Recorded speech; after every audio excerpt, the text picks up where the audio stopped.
We need someone nominated who can bring in independents, who can bring in the social conservatives, foreign policy conservatives, the libertarians. We need all of them. All hands on deck. That is my goal. Defeat Obama. I've said this consistently. If you believe you can take this man out, to quote Jimmy Hoffa, then get in this race.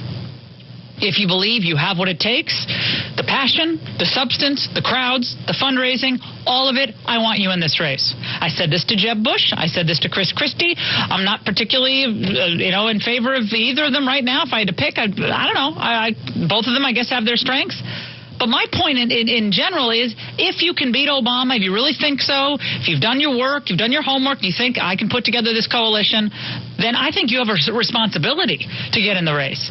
I said this to Palin. I said this to Bachmann's people. I said, across the board, get in the race. We need all of you.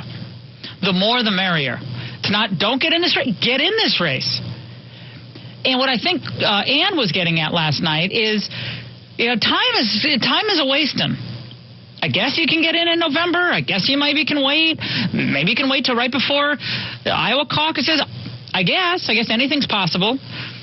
But we are on the brink of losing our standing economically to China, of losing our standing militarily, perhaps, to China, as we see other countries on the rise and our economy in tatters. We are on the brink. We need an individual to lead us out of this with the same commitment and clarity that, frankly, Ronald Reagan employed and that other successful political leaders have employed throughout our history. We need it. This is not about, whether it's, Sarah Palin has been substantive enough or not. Well, it is what it is, right? I mean, it is what it is. And for better or for worse, 74% of people in the not liberal Fox News poll said they don't believe Sarah Palin should even run for president. That number might have been different if she got in earlier. I don't know. Or maybe this is a brilliant strategy. I'm just telling you what the facts are right now. And even among the Tea Party, where Palin's support is the strongest, she's only managed 28% support. 66% of Tea Party people think she should sit it out. As Matt just said in the break, who are these people who are telling you you're not a real conservative, Laura, when 66% of the Tea Party says Sarah Palin should sit it out? I guess you could think that this whole thing is a big conspiracy, that Fox News is trying to keep her out of the race, and that it's just the political establishment doesn't want her. I don't think that's very serious. And I understand how the media operate. I've worked in the media for a long time, and I think all of you understand this, that I am a supporter of strong women. I want women to be successful and happy and personally, professionally, the whole package.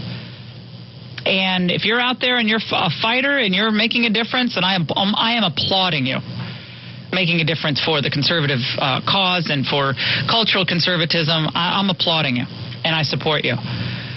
But I cannot, in good conscience, sit here today and say, well, Sarah Palin has it wrapped up. I mean, that'd be ridiculous. You would think I was an idiot if I said that. Or Sarah Palin is the obvious person. No, I'm not going to say that, because so far she hasn't gotten in the race. There's a lot of speculation.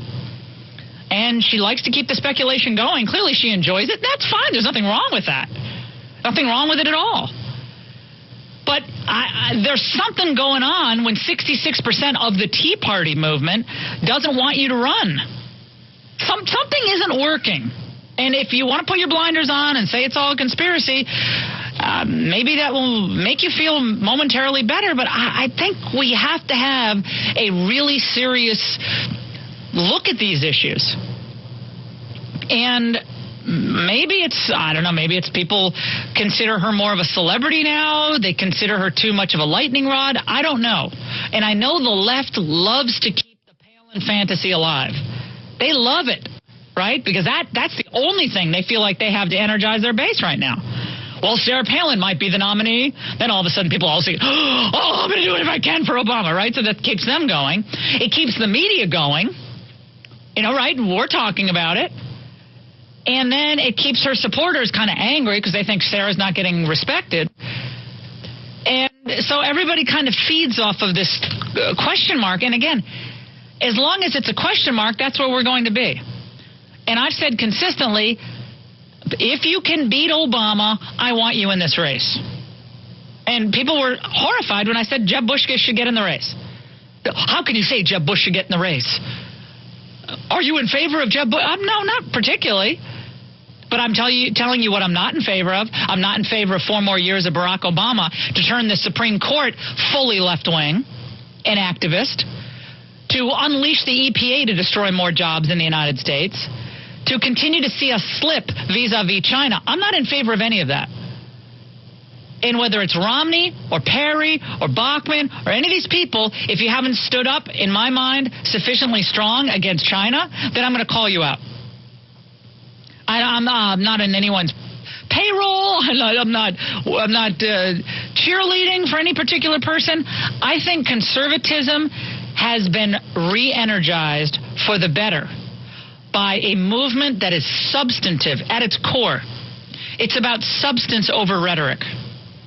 And that's how the left has always misplayed its criticism of the Tea Party. It's completely distorted what the Tea Party has been about.